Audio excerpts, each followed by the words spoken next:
Josy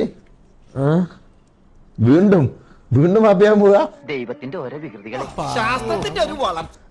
you again മിണ്ടാണ്ട് കാശിത് അതൊന്നല്ല. എന്തൊരു നാനം ഇത് ഇതെന്താ? എനിക്ക് എൻ്റെ സ്കിന്ന് ഭയങ്കരമായിട്ട് ഡള്ളായിട്ടുണ്ടായിരുന്നു. ലൈഫ് സ്റ്റൈൽ മെയിൻറ്റെയിൻ ചെയ്യാൻ എന്ത് പാടാന്നറിയോ? അപ്പോൾ എൻ്റെ സ്കിന്നൊന്ന് ഈവൻ ടൂൺ ആക്കാൻ വേണ്ടി ഞാനൊരു IV ട്രീറ്റ്മെന്റ് എടുക്കാൻ വേണ്ടി വന്നു. ഫീലിംഗേ ശരിയല്ല. നീ അവന്റെ കോല വന്ന് നോക്ക്. പെണ്ണിനെ കുളിപ്പിക്കലും മരുന്ന് വെക്കലും കാര്യങ്ങളും ഒക്കെ വേറൊരു പെണ്ണായില്ല. ഇവൻ പ്രസവിച്ച ആരെ നിർത്തുക? ലോഡിങ്ങാരെ. അല്ലാതെ ഉമ്മയാകാനും വാപ്പയാകാനും ഉള്ളതൊന്നും അല്ല കേട്ടോ. നിങ്ങൾ ഞാരും തെറ്റിദ്ധരിക്കണ്ട.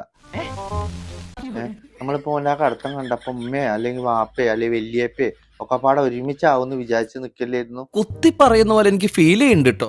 ഒന്നുമല്ല, ഓനിക്ക് മറ്റവന്റെ സ്കിന്ന് ശരിയാക്കാനത്രേ. നേരം വെളുത്ത് വൈകുന്നേരം വരെ എന്തൊക്കെ കോമാളി വേഷം കെട്ടാൻ പറ്റുമോ അത് മുഴുവോയി ചങ്ങായി കെട്ടും. എന്നിട്ട് എന്ത് ചെയ്യും? വൈകുന്നേരം ആയ അത് ഏതെങ്കിലും മറ്റേ മെഡിക്കൽ ഷോപ്പിലോ അതല്ലെന്നുണ്ടെങ്കിൽ ഏതെങ്കിലും ആസ്പത്രിയിൽ പോയിട്ട് ഇതാ എന്റെ മൂടൊന്ന് വെളുപ്പിക്കണം, ഇതാ എന്റെ ഇവിടെ കുറച്ച് പൊന്തിച്ചണം, അവിടെ കുറച്ച് താത്തിച്ചണം എന്നിട്ട് ആ പൈസ മുഴുവൻ അവിടെ കൊടുക്കും.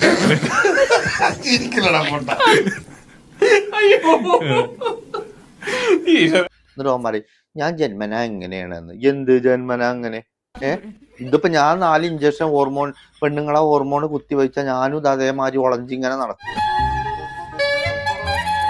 ആശി എന്നെ പെണ്ണുങ്ങളെ മാതിരി തന്നെ കാണുന്നു. ഒരു പെണ്ണിനെ എന്തൊക്കെ ചെയ്യാൻ പറ്റുമോ അതൊക്കെ ചെയ്യും ആശി. അല്ലാതെ ആശി എന്നെ ഗേ ആയിട്ടോ ആശി എന്നെ ഒരു എന്താ പറയാ ആണായിട്ടോ ഒന്നും അല്ല കാണുന്നത്. എന്ന് വെച്ചാൽ അതിന്റെ അഹംഭാവം തൽക്കാലം ഇത്രയും മതി.